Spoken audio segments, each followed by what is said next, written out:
The Emperor's New Clothes.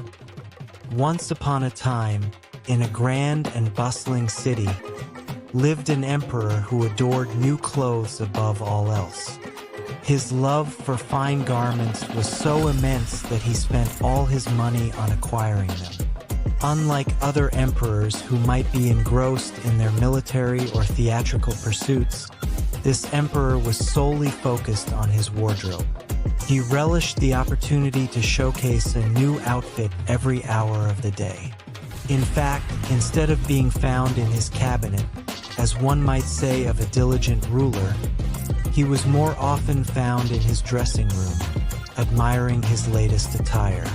The emperor's city was always lively, with visitors arriving from all corners of the world.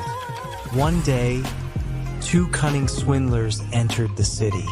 They claimed to be weavers of the finest cloth imaginable, with colors and patterns so exquisite that they were unparalleled. Moreover, they boasted that the fabric they wove had a unique quality. It was invisible to anyone who was unfit for their position or extraordinarily foolish. The emperor was fascinated by the idea of such a remarkable fabric. If I were dressed in a suit made of this cloth, he thought, I could identify those who are unfit for their jobs and distinguish the wise from the foolish in my empire. I must have this cloth woven for me immediately. Eager to have this extraordinary cloth, he handed the swindlers a large sum of money up front, urging them to start their work without delay. The swindlers set up two looms and pretended to be hard at work. However, they produced nothing at all on the looms. They demanded the finest silk and the most precious gold thread, which they secretly kept for themselves.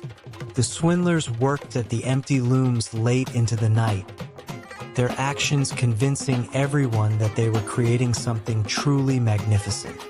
As time passed, the emperor grew impatient and decided to check on the progress of his new clothes. He sent his most trusted minister to see how the weavers were doing.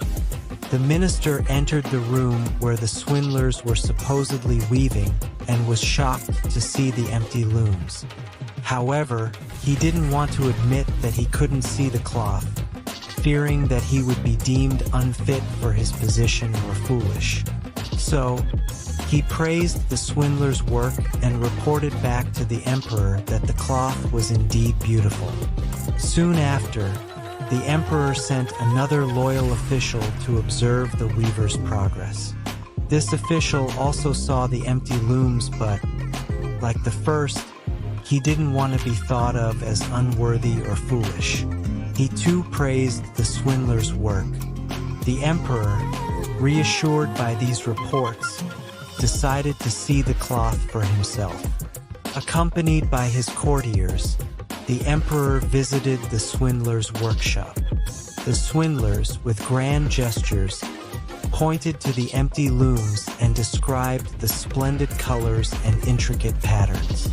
The emperor, not wanting to appear foolish, nodded in agreement and admired the non-existent fabric. He even allowed the swindlers to dress him in the new clothes for a grand parade through the city. The emperor stood in front of the mirror, imagining how splendid he must look in his invisible attire.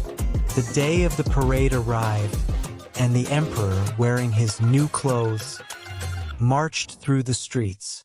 The townsfolk, not wanting to be seen as unfit for their positions or foolish, praised the emperor's new clothes. However, a small child, too young to understand the pretense, exclaimed, "But he isn't wearing anything at all." The child's innocent remark spread through the crowd, and soon everyone was whispering and laughing, realizing the truth. The emperor, though embarrassed, continued his procession, for to turn back now would be to admit his foolishness. And so, the emperor learned a valuable lesson about vanity and deceit. The swindlers, meanwhile, had disappeared with the emperor's money, leaving behind only the memory of their clever trickery.